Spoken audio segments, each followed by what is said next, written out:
Donc La Tierra Roja, c'est une sorte de... Sous la forme, c'est un western contemporain qui se passe dans le nord de l'Argentine, dans la forêt tropicale, à la frontière entre l'Argentine et le Brésil. Un endroit vraiment abandonné, un peu dans lequel la loi des plus forts existe toujours, l'État est absent. Et là, il y a Pierre qui débarque, qui est employé d'une multinationale, et son travail c'est de raser la forêt pour planter des pins, pour faire la pâte à papier, enfin un procédé qui est assez technique. Mais en gros, il est là pour détruire en fait, pour détruire la nature, pour l'extraire, pour travailler comme on travaille dans les mines en fait. On va tout prendre pour rien laisser, s'il n'y a qu'une énorme pollution qui va affecter la santé des gens. Et tous ces gens-là abandonnés, vu le retard de santé qui se dégrade de manière dramatique et évidente, ils vont se battre de manière violente. Et lui, il sera acculé, il devra choisir son champ. Comment est-ce que vous avez construit le scénario? Vous êtes parti de faits réels ou alors vous avez entièrement imaginé l'ensemble? Toutes les choses que je montre dans les films sont des choses qui se passent, ou des choses qui se sont passées et que je pense que malheureusement... On est pile entre le documentaire et la fiction, moi je trouve, quand même, à plusieurs moments. Oui, il y a un peu de ça, même si c'est une fiction, mais oui, il y a des séquences qui sont documentaires, par exemple. Quand je fais une assemblée, les gens qui sont malades sont vraiment malades, leur témoignage, c'est vraiment leur témoignage, leur vie, c'est leur vie. En fait, j'ai pris l'aventure de ces films avec une énorme humilité, parce que je pense que c'est un thème qui est bien plus important que le cinématographique pur. Et donc, pour la première fois, je laissais que la réalité, que les gens soient plus importants que mes idées de départ, en fait. Et donc, c'est un film qui est plus s'attacher au personnage que... Plus s'attacher à la réalité que au personnage. Ce personnage-là, il a été construit à partir de la réalité. Jamais la réalité m'a influencé tellement dans son cas de mes films. Et je pense que la thématique y est pour quelque chose. Je suis resté ouvert tout le temps, chaque fois qu'il y avait quelqu'un qui m'apportait une idée, qui m'apportait un témoignage, qui m'apportait un témoignage qui générait une idée, je la prenais. Et je pense que c'est ça qui fait qu'elle est arrivée, tout en étant très, très clair de mon point de départ. Moi, je suis des côtés des gens, je suis contre ces multinationales, je suis contre le gouvernement, je ne crois pas du tout à la démocratie comme on la vit maintenant. Et je pense que les gens ont le droit de se défendre de manière violente quand ils sont acculés par cette société ignoble qui font les multinationales plus l'État. C'est-à-dire que quand l'État doit nous protéger, et à la place de nous protéger, nous envoie les flics pour nous casser la gueule, pour permettre aux multinationales de continuer à abuser de nous, je pense que les gens ont le droit de se défendre de manière violente. Et donc c'est une idée qui n'est pas super confortable, mais que j'assume et que j'assumais déjà à l'époque. Et à titre personnel, donc vous êtes aussi engagé de manière écologique? Déjà par le film. Je n'imagine pas un engagement plus évident et plus nécessaire aujourd'hui. Enfin, c'est presque, je dirais que c'est à la base de tout engagement possible aujourd'hui. De quoi on parle si on parle pas de la santé humaine, c'est-à-dire pas seulement le demain, la possibilité de que nos enfants puissent vivre dans ce monde, mais aujourd'hui, déjà. Il est intéressant aussi ce personnage principal, puisqu'il est à la fois destructeur et complètement humain par rapport à l'équipe de rugby, par exemple, où on a l'impression qu'il ne se rend pas compte du mal qu'il peut faire, sauf quand il est atteint lui-même par les maladies. Je pense que... est-ce qu'on n'est pas tous un peu comme ça? Pas se rendre compte quand même du mal qu'on fait par rapport aux agrotoxiques qu'on utilise, c'est un peu spécial quand même. Si, mais... Ne pas admettre tant qu'il ne l'a pas vu, lui. Ouais. Et moi et vous, quand à chaque fois que le monde dans un avion, on utilise un iPhone et on sait qu'il est fait dans des conditions scandaleuses dans des machines. C'est vrai. Mais dans ces cas-là, je ne regarde pas mon personnage en disant je suis meilleur que lui. Moi, je pense je suis comme lui. Et je pense que l'humanité... Mais justement, il est plein de contrastes. Justement, c'est ça. Et donc, c'est ça qui me plaît de ces personnages. C'est pour ça que je les construis comme ça, avec tout plein de contradictions. Et à la fin, c'est-à-dire à la fin, le masque tombe et il ne peut plus dire qu'il ne sait pas. En fait, moi, je pense que ce qui est tragique chez ce type, c'est que il participe à la destruction et tout en se détruisant lui-même. Ouais. C'est-à-dire que Et les œillères. d'une certaine manière, il a l'excuse parfaite. C'est-à-dire comment mon activité détruirait si je suis moi-même au front. C'est pas un mec assis de manière confortable à 15 000 km Bien pour prendre sûr. pousser le bouton. C'est pas Lex Luthor, c'est pas le méchant de pacotille. En fait, c'est un pauvre mec qui aussi se trouve dans cet énorme engrenage en fait. Et donc, ça reste un employé, ça reste un type qui reçoit des ordres, ça reste un type qui est en train de s'empoisonner avec les autres mecs qui sont un peu moins nantis que lui, sous prétexte qu'il travaille dans la nature, sous prétexte qu'il n'a pas un chef direct, sous prétexte que c'est là qu'il peut faire ses petits magouilles. Mais en fait, c'est un victime du système, à une autre échelle. Et je pense qu'il nous représente bien, d'une certaine manière. Il nous représente bien. Et le fait que je voulais forcément qu'il soit un étranger, parce que l'idée des transnationales m'est chère, parce que justement, comment c'est facile de ne pas se responsabiliser de rien quand on travaille dans une boîte qui siège nulle part, mais qui apparaît partout. Ouais. C'est facile, hein. Et puis même d'être sous la tutelle, je suis employé, je ne peux pas. Évidemment. Et puis, donc, ces gens-là, ils siègent où quelle est leur adresse? C'est qui les types qu'on doit chercher pour les casser la gueule? Enfin, c'est qui les chefs? Il n'y a pas de chef, il n'y a pas de responsable. C'est quand même fantastique ce qu'ils font. Et une fois que tout est mort, tout est détruit, après il n'y a plus personne. Et donc, on va chercher les responsables. Au niveau des acteurs, vous avez travaillé avec un mélange professionnel-amateur ou... Les rôles principaux, donc on a Pierre, que c'est le personnage principal, c'est un vrai comédien. Après il y a Anna aussi, c'est une comédienne avec qui j'ai travaillé avant, sur le cantante de tango Le Malien. Et après il y a 4 rôles secondaires. Il y a le médecin et les syndicalistes. Qui joue très bien le médecin d'ailleurs. C'est des vrais comédiens. Et après, il y a les 2 jeunes qui font les fils du syndicaliste, Chucky, et le jeune aborigène qui perd son enfant. Eux, ce sont des amateurs. Et tous les autres, ce sont des amateurs. Ouais, puis même toutes les personnes qui témoignent avec des problèmes de peau. Il y a des vrais malades. Les flics, ce sont des vrais flics. Donc, non, les travailleurs, ceux qui sont dans la jungle, pour abattre des arbres, tout ça, c'est des vrais travailleurs. On ne peut pas faire semblant. Ça s'invente pas, ça. C'était difficile à gérer justement le jeu d'acteur pour trouver la justesse. Je pourrais dire oui pour me rendre pour me mettre plein de médailles. Mais en fait, non. Non, parce que j'avais une très très bonne relation avec ces gens-là.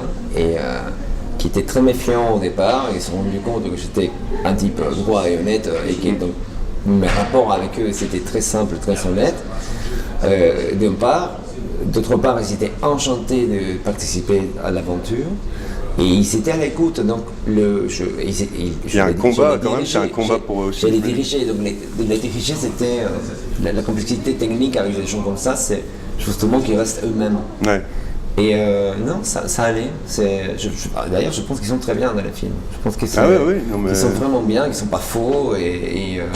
C'était vraiment un vrai bonheur. J'en ai appris plein de choses.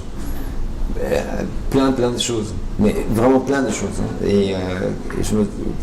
Quel genre de choses? Tout mon savoir tout mon savoir des citadins diplômés, etc., ça ne servait strictement à rien là-bas.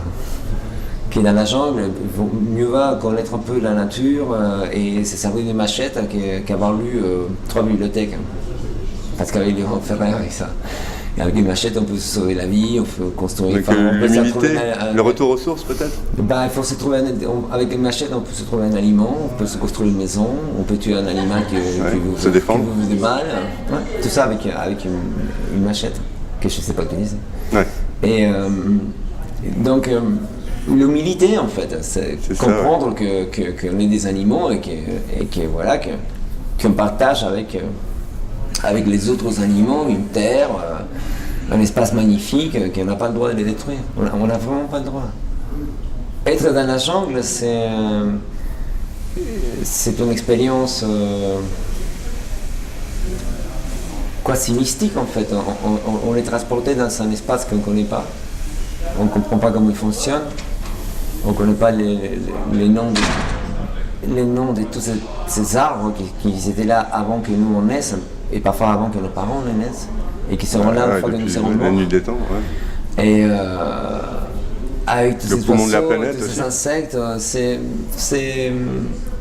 on comprend notre fragilité en fait, mais aussi notre arrogance. C'est bien la jungle, c'est bien. Ça vous rend humble, évidemment. Ouais, on n'a pas le choix. C'est Dame Nature qui est beaucoup plus forte. On ne peut pas la dominer en fait, non. Déjà la respecter. Déjà, la respecter c'est la première chose. Après la comprendre, c'est quand même. C'est très impressionnant quand on est avec des gens qui connaissent et qui commencent qui puissent donner des noms à tous ces arbres, à toute cette multiplicité, cette richesse infinie d'insectes, voire des toiles d'araignées qui font 3 mètres x 3 mètres. La taille des araignées qui doivent correspondre aussi. Voilà, c'est ça que je me disais, c'est quoi ça? Qu'est-ce qu'il y a derrière? On va voir des serpents immenses,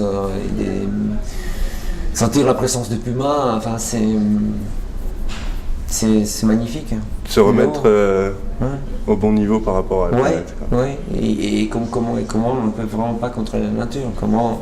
Comment un jour il pleut, et le lendemain il n'y a plus chemin, il n'y a plus rien, le fleuve sort de... Et justement, je voulais en venir par rapport aux difficultés du tournage.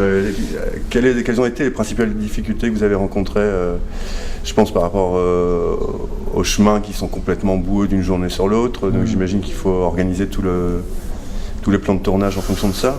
Déjà, on ne tourne pas comme on tourne en ville, clairement. Le téléphone ne sert à rien, parce qu'il n'y a pas de raison. Il n'y a pas de raison. Donc le téléphone, il est bon pour se faire des photos et puis pour autre chose. Dès qu'il pleut, il n'y a plus chemin, parce que ça glisse énormément, donc on ne peut pas, sauf si on a des énormes 4x4, on ne peut pas bouger. Donc, des moments que les communications deviennent tellement complexes, tout devient compliqué, quoi, parce qu'aujourd'hui, tourner, c'est communiquer. Et après, on était dans un tout petit village, donc on était logés dans des conditions très sommaires. Il y a des gens qui ne supportaient pas ça. Ah bon? Déjà. C'est-à-dire que pas tout le monde on est baroudeur. Hein. On sait que quand on tourne quand même dans la jungle, qu'il ne faut pas s'attendre à un hôtel 3 étoiles. Si, ça c'est facile à dire, mais après à vivre.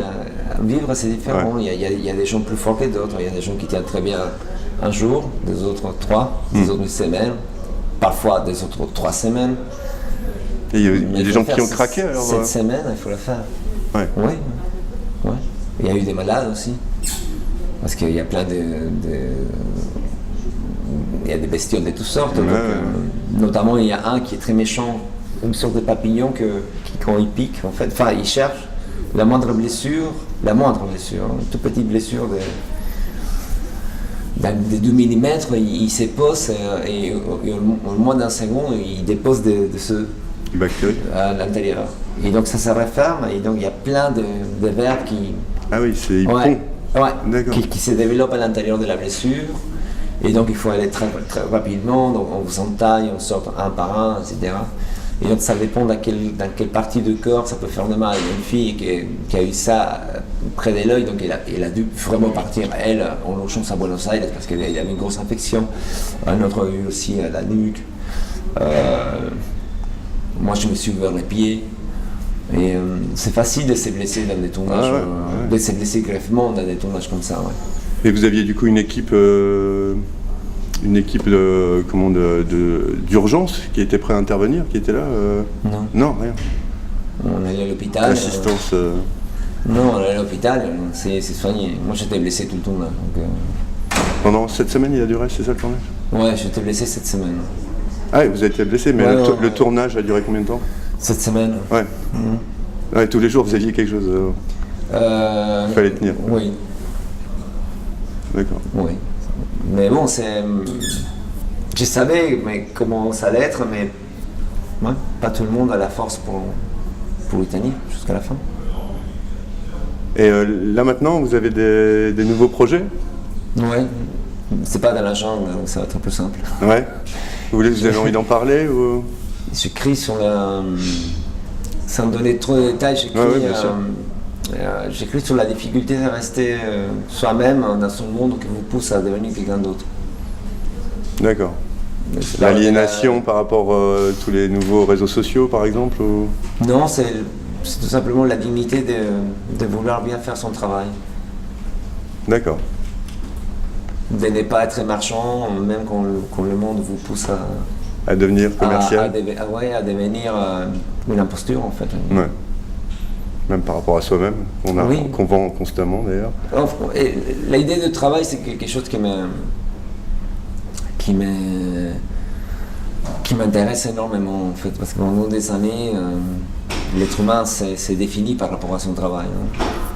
Non, même encore maintenant, la première chose qu'on demande à quelqu'un, c'est qu'est-ce que tu fais. Le monde a tellement changé et que pas forcément les gens sont ce qu'ils font. Ouais. Alors que pendant très très longtemps, les gens étaient ce qu'ils faisaient, du moins socialement. Aujourd'hui, franchement, il y a tellement de travail qui n'a pas de sens qu'on ne peut pas dire aux gens que c'est leur faute ou qu'ils sont que ça. Et donc, j'essaie de faire une réflexion, un film qui soit une réflexion sur quelqu'un qui aime profondément son travail, qui son travail lui passionne, qui a donné toute sa vie et qui du coup reçoit énormément de pression pour que son travail ne devienne plus un lieu de respect et d'intégrité, mais un pompe à fric. D'accord. On lui demande de changer psychologiquement par rapport à son travail. En demandant de ne pas changer, pas seulement psychologiquement, mais concrètement, matériellement aussi. D'accord. Donc honnêtement, c'est rendre, et on va voir si le type il est capable de résister ou pas. Ouais.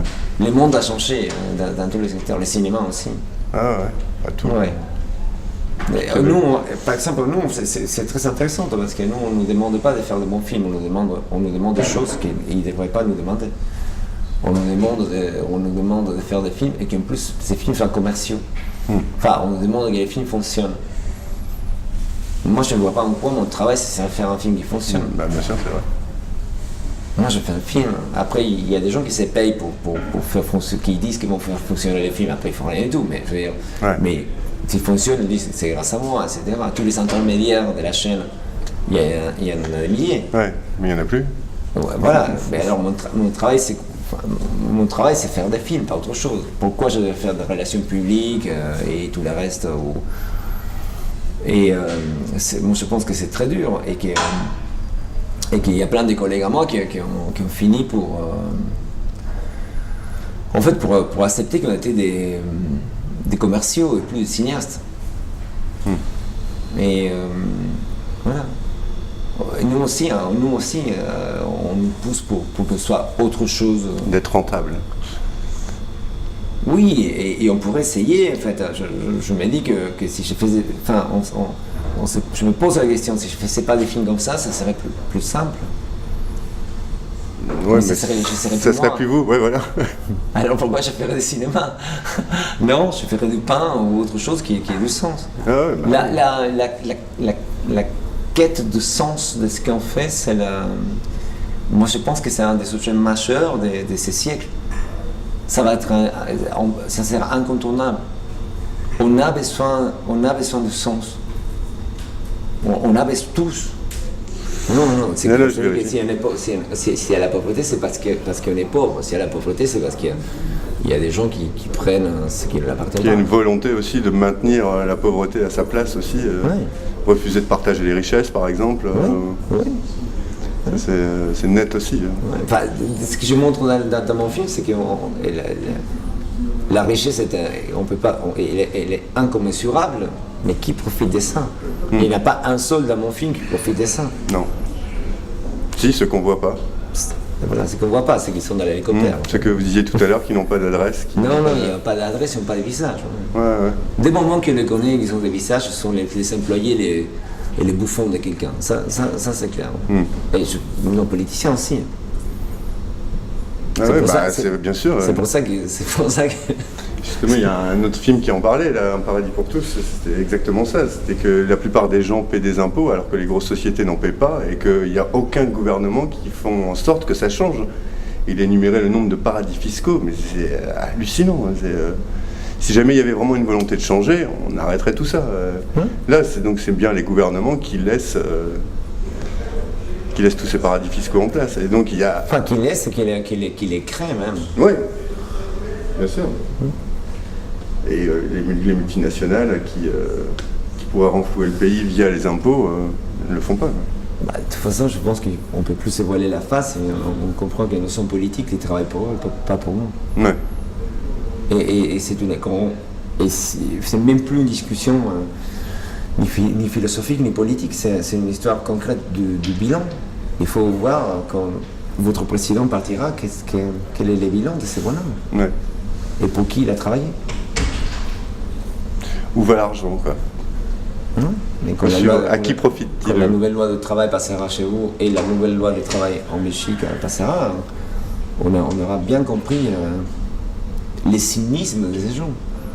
Et comment ils voudraient bien réduire aux gens l'esclavage. Ouais, mais c'est déjà ça. Les stagiaires, les sociétés qui fonctionnent avec 300 stagiaires. Voilà. Comment les gens ne voudraient pas avoir du sens? Si on sait que la justice n'existe pas, c'est plus le métier qui va nous dignifier. Mes parents qui sont nés très pauvres en Argentine, moi je comprends leur démarche, pourquoi ils étaient tellement intéressés à faire fortune, à gagner de l'argent, etc. Parce qu'ils venaient de rien et de nulle part. Leur boulot leur dignifiait, leur boulot leur avait donné une identité en fait.